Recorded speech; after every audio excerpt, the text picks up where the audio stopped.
What if the one nuclear site everyone has been afraid to touch is about to be hit anyway? For more than a year, one mountain in Iran has been left alone, while almost everything around it was destroyed. And that silence may be about to end. Before we go further, if you want to actually understand this story instead of just scrolling past headlines about it, hit that like button right now, tap subscribe, and send this to one person who keeps asking you what is really going on with Iran. It genuinely helps this channel keep making videos like this one. There's a mountain in central Iran that most people have never heard of. It does not look like much from the outside. Just rock, dust, and a few tunnel entrances cut into the hillside. But according to reporting from ABC News, CNBC, and the Times of Israel this week, that mountain may now hold the most important unanswered question in the entire Iran conflict. Its name, translated from Persian, is Pickaxe Mountain. And the President of the United States has spent the last several weeks saying, again and again, that America is going to strike it. Let's slow down and look at exactly what has been said, because the wording matters here. On Tuesday, July 21st, President Trump told reporters in the Oval Office that the United States will be hitting the area around Pickaxe Mountain, in his words, pretty soon, and very heavily. He said it plainly in front of cameras, not in a private briefing. A few weeks earlier on the Hugh Hewitt radio show, he had already said something similar, describing Pickaxe as a possible target for what he called a big shot right near the front door, and adding that the United States was going to take it out. He has now repeated a version of this threat several times over the past month, according to reporting from CNBC and the Times of Israel. That raises an obvious question. Why has this one site been left alone for so long, while everything around it has already been hit? To answer that, we need to rewind to where this entire story actually began. Iran's nuclear program has been a subject of international concern for roughly 2 decades now, long before this current war ever started. For years, the pattern was familiar. Inspectors would raise questions, Iran would allow limited access, negotiations would happen, and an uneasy balance would hold for a while before tensions rose again. The 2015 agreement between Iran and world powers was supposed to be the long-term answer to that cycle, trading sanctions relief for strict limits on enrichment and regular inspections. When the United States withdrew from that agreement in 2018, much of that structure began to unwind, and the trust that had been slowly built over years started eroding as well. Understanding that longer history matters here, because Pickaxe Mountain is not a story that started this year. It is the latest chapter in a much older pattern of buildup, suspicion, and partial verification that has repeated itself again and again. Back in June of 2025, the United States carried out a major military operation against Iran's nuclear program. It was called Operation Midnight Hammer. B-2 stealth bombers flew from American soil and struck 3 of Iran's most important nuclear facilities in a single night. Those 3 sites were Fordo, Natanz, and Isfahan. The top American military official at the time, General Dan Kane, told reporters the next morning that all 3 sites had suffered what he called extremely severe damage. At first, the public story was simple. American officials suggested the strikes had set Iran's nuclear program back by roughly 2 years, but that number did not hold up cleanly over time. A separate internal assessment, reportedly from the Defense Intelligence Agency, and later leaked to journalists, offered a far more cautious estimate, suggesting the actual delay might only be a matter of months, not years. Iran's own government first described the damage as minor, before quietly softening that claim as more independent evidence came out. Even the United Nations nuclear watchdog, the International Atomic Energy Agency, described the damage across the 3 sites as enormous, which sits somewhere between the American and Iranian versions of the story. When 2 governments and 1 independent watchdog all describe the same event differently, the honest answer is that nobody outside the wreckage knows the full truth yet. And this was not a single event that ended there. According to reporting picked up by international outlets in the spring of 2026, Iran later confirmed that a second joint strike hit the Natanz facility again, with Iranian officials saying there was no radioactive leak as a result. So by the middle of this year, Natanz had already been struck more than once, Isfahan had been struck, and Fordo had been struck. Through all of that, one facility sitting close to Natanz remained completely untouched, while Iran, according to satellite imagery reviewed by independent researchers, kept building underneath it. That facility is Pickaxe Mountain. In Persian, it is called Kuh-e Kolang Gaz, which literally translates to something like Pickaxe Mountain, a fittingly blunt name for a site built entirely around digging into solid rock. It sits just south of Natanz, close enough that satellite photographs often capture both locations in the same frame. Construction reportedly began around 2020, and at that time, Iran actually declared the project to the International Atomic Energy Agency as a planned replacement for a centrifuge assembly plant that had been damaged in an earlier incident at Natanz. This was not some secret dug in the dark from day one. It was registered on paper as a civilian nuclear project. What has changed is what independent analysts now believe may actually be happening inside it. According to CNBC's reporting, the mountain itself rises well over 1,000 meters above sea level, and the facility built into it is believed to sit roughly 100 meters underground, buried beneath solid granite, specifically to resist the kind of bunker-busting weapons that were used on the other sites. Researchers at the Center for Strategic and International Studies, who track the site using satellite imagery, say Iran has built full security walls around the entire perimeter, with separate tunnel entrances on at least 3 different sides of the mountain. According to that same satellite analysis, construction activity appears to have picked up noticeably right after the strikes on Fordo, Natanz, and Isfahan in 2025.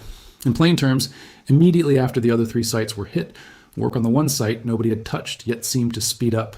Here's the detail that has made the story genuinely serious rather than just another headline.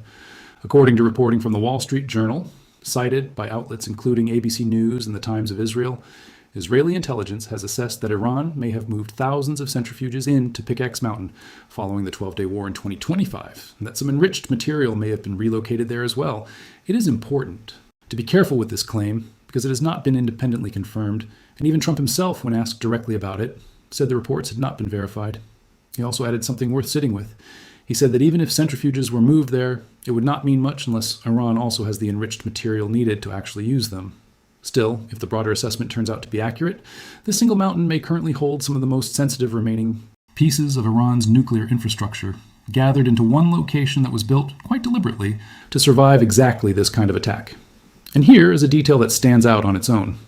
According to PBS News and multiple other outlets, the United Nations nuclear inspectors have never once been granted access inside Pickaxe Mountain, not at any point during its 5 years of construction. Every other major Iranian nuclear site has had inspectors physically present at some point under Iran's international safeguards obligations. This one has not. Even Trump has publicly acknowledged that American intelligence does not see clear activity there right now, telling reporters at one point that Iran is not doing well with its nuclear situation. But not seeing visible activity from a satellite pass over a mountain is very different from knowing what is actually happening in a chamber built 100 meters below solid rock. Independent experts who study the site closely are careful not to overstate what they actually know. David Albright, a nuclear expert who has tracked Iran's program for years through his organization, has said the mountain is large enough to plausibly hold both a centrifuge, enrichment plant, and other weapons-related activity. But researchers at that same organization have also noted, in a recent assessment, that it remains genuinely unclear when the site could become operational, and unclear whether Iran still intends to install a full-scale assembly facility there at all, especially given how much of Iran's centrifuge manufacturing capacity was already damaged in earlier strikes. In other words, even the analysts who spend their careers studying satellite images of this exact mountain will tell you plainly that nobody has a complete picture yet. That kind of honesty is rare in a story this tense, and it deserves to be repeated rather than smoothed over for the sake of a cleaner narrative.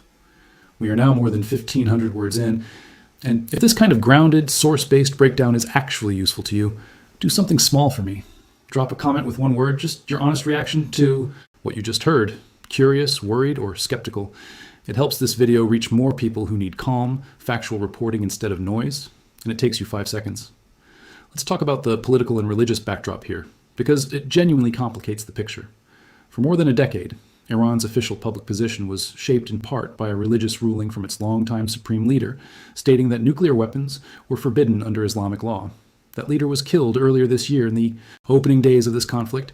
His successor, according to PBS News, has not issued any public statement laying out where he personally stands on the question of a nuclear weapon. That matters, because it means one of the main guardrails Iran's government has leaned on publicly for years currently has no confirmed position attached to it under the new leadership. At the same time, Iran has told reporters directly that it has no plans to abandon its enrichment program, regardless of what has happened militarily over the past year. So here is where that leaves things. A government that recently lost its long-standing religious position on nuclear weapons. A government that has publicly said it will not stop enriching uranium, sitting on a facility that may hold some of its most protected material. A facility that has never once allowed an inspector inside. All of this at the exact moment the American president is naming that facility out loud on camera and describing plans to strike it soon. Let's talk briefly about what kind of weapon would actually be needed to reach a site like this, because this is not a target you hit with an ordinary bomb. The weapon most associated with strikes on deeply buried Iranian sites is the GBU-57, a massive bunker-penetrating bomb designed to punch through hardened rock before detonating rather than exploding on the surface. It can only be carried by the B-2 stealth bomber, which is exactly why B-2s were used during the strikes back in 2025. The advantage of the B-2 is not speed, it is stealth. It can fly directly from American soil, move through contested airspace largely undetected, deliver a strike, and return home without needing a base in the region. If Pickaxe Mountain is struck the way Trump has described, this is almost certainly the combination of aircraft and weapon that would be used. Because right now, nothing else in the public record is known to reliably reach a target buried that deep. Even with that kind of weapon, depth is not the only problem. Engineers who design bunker-penetrating munitions have to account for the exact type of rock, the angle of impact, and how many separate strikes it might take to open a path deep enough to actually reach a target chamber. A single mountain built specifically to absorb this kind of attack is, by definition, one of the hardest possible problems for even the most advanced weapon in the American arsenal to solve cleanly. That is part of why so much of the public conversation around Pickaxe Mountain keeps circling back to the same uncomfortable point. Even a technically successful strike does not necessarily mean a fully confirmed outcome, at least not right away. It is worth stepping back into the wider war for a moment, because Pickaxe Mountain is not happening in isolation. According to CNBC, United States Central Command has carried out strikes against Iranian targets for more than 10 consecutive nights, hitting military operations centers, drone storage sites, and logistics infrastructure, largely aimed at limiting Iran's ability to threaten shipping through the Strait of Hormuz. Until now, this campaign has focused mostly on military infrastructure rather than the nuclear sites themselves, which is part of why Trump naming Pickaxe Mountain specifically and repeatedly represents such a significant possible shift. It suggests the target list may be expanding from military capability into the nuclear question directly for what would be the first time in this particular stretch of fighting. It is worth pausing on why the Strait of Hormuz keeps coming up in this story, because it explains a lot about the pressure Washington is under right now. A huge share of the world's daily oil shipments passes through that narrow waterway between Iran and the Arabian Peninsula. Any serious disruption there tends to ripple almost immediately into global energy prices, shipping insurance costs, and markets far beyond the Middle East. That is part of why officials have repeatedly framed recent strikes as being about protecting navigation through Hormuz, rather than being framed publicly as being about the nuclear question at all, at least until this past week. Once Trump began naming Pickaxe Mountain directly and specifically, the conversation shifted from protecting shipping lanes to something with a much longer-term stake attached to it. This conflict has already come at a real human cost, and that deserves to be said clearly rather than treated as a side note. According to Pentagon statements reported by multiple outlets, American service members have been killed during this conflict, including at a base in Jordan. Those are not abstract numbers on a slide. They are people with names and families. Alongside them, according to CNN and other outlets, civilians inside Iran, including in Tehran itself, have been living under nightly strikes for close to 2 weeks straight. Whatever else this story becomes, that cost is real, and it deserves to be remembered alongside every strategic detail we talk about. There's also a second front, opening up that deserves attention alongside the nuclear story. According to reporting from Reuters and picked up by Fox News, sources say Iran's leadership has discussed using its allies in Yemen to threaten shipping through the Bab el-Mandeb Strait, a separate and crucial waterway. When Trump was asked directly about this threat, his response was measured. He said that if something like that happened, the United States would, in his words, take care of business. So while most public attention is fixed on a mountain south of Natanz, there is a second global shipping route that may be only one order away from serious disruption. Back in Washington, the political machinery is moving quickly as well. According to reporting from the Times of Israel, the House of Representatives recently passed its version of a major defense funding bill for the coming fiscal year, authorizing a historically large amount of military spending, with the vote falling largely along party lines. That bill reportedly includes provisions directing funding toward joint military projects between the United States and Israel. So at the same moment, the president is publicly discussing a possible strike on Iran's most sensitive nuclear site. Lawmakers are simultaneously locking in a large amount of military funding for the year ahead. Regional allies and neighboring countries are watching all of this closely as well, since any strike on a nuclear-related site tends to raise questions well beyond just the two countries directly involved. Gulf states that rely heavily on stable shipping routes and steady energy markets have a direct stake in how this plays out. And several governments in the region have reportedly been pushing quietly for de-escalation even while the strikes continue. That kind of regional pressure does not always show up in the headlines, but it shapes the calculations happening behind closed doors in Washington and Tehran alike. Now let's talk about what international nuclear monitors are actually saying, because this is the part that gives real weight to why this story matters. According to the head of the International Atomic Energy Agency, in comments reported by Nuclear Newswire, there is currently no evidence that Iran is building a nuclear bomb. However, he also said that Iran's large stockpile of uranium enriched close to weapons grade level, combined with Iran's refusal to grant full inspection access, is cause for serious concern. Read that carefully because the phrasing is deliberate. The world's own nuclear watchdog is not claiming Iran currently has a weapon. It is explicitly flagging a large stockpile of near weapons grade material, combined with restricted access, as a serious concern. And Pickaxe Mountain is precisely the site that has never allowed independent verification. For context on how significant that stockpile language really is, under the original 2015 nuclear agreement, Iran was limited to enriching uranium no higher than a low civilian grade level, and was capped on how much of that lower grade material it could stockpile. Weapons grade uranium requires enrichment up to around 90%, and producing enough material for a single weapon requires a meaningful amount of that highly enriched uranium. Under the original limits, it would have taken Iran roughly a year to produce that much weapons grade material, even in theory. Those restrictions effectively collapsed once the United States withdrew from that agreement in 2018, and Iran has, over the years since, scaled back the kind of intensive monitoring that used to make those numbers independently verifiable in the first place. According to congressional research, Iran stopped allowing the more intrusive form of verification back in 2021, and international inspectors reportedly withdrew from the country entirely following the 2025 strikes. A more recent understanding between the United States and Iran, reached this year, reportedly includes a written commitment from Iran that it will not pursue nuclear weapons. So there's an actual diplomatic document on record, signed this year, where Iran commits in writing not to build a weapon, at the very same time that intelligence assessments suggest its most sensitive remaining material may have been moved into the one facility nobody can currently inspect. If you have made it this far, you clearly care about getting this right rather than just watching a headline scroll by.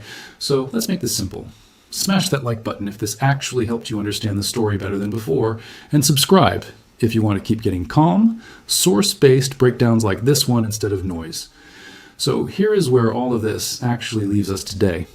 If a strike on Pickaxe Mountain happens the way it has been publicly described, it would be the first time in this conflict that the United States targets a facility believed to be actively holding relocated material rather than a site that already had some prior inspection history.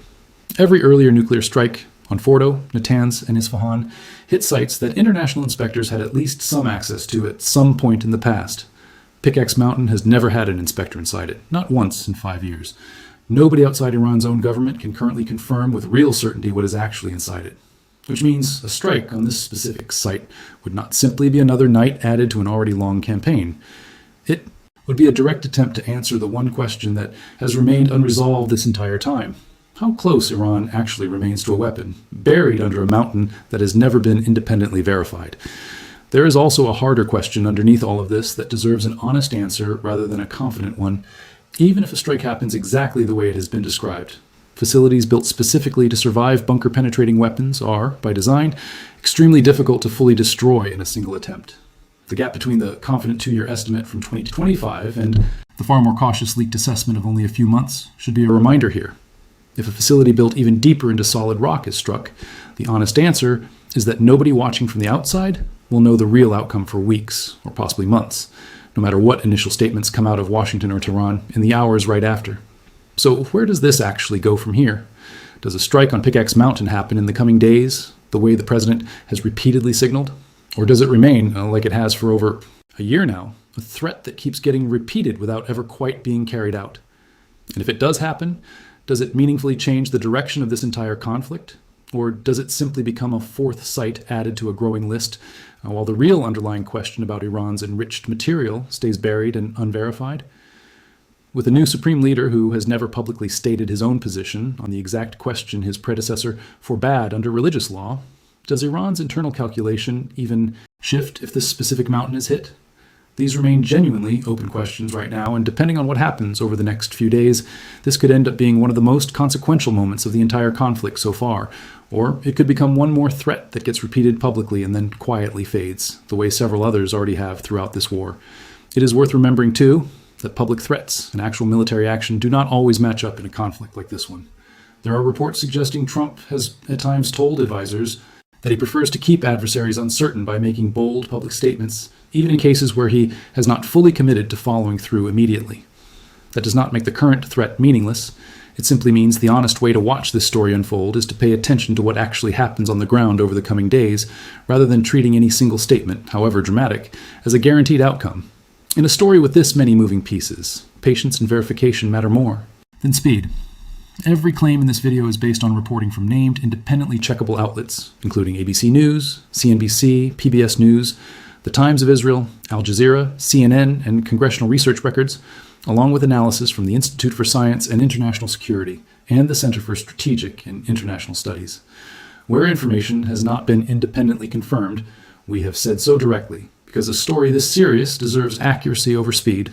Behind every part of this story is a real human cost that is worth holding on to, even as the conversation turns towards centrifuges, bunker depths, and satellite images.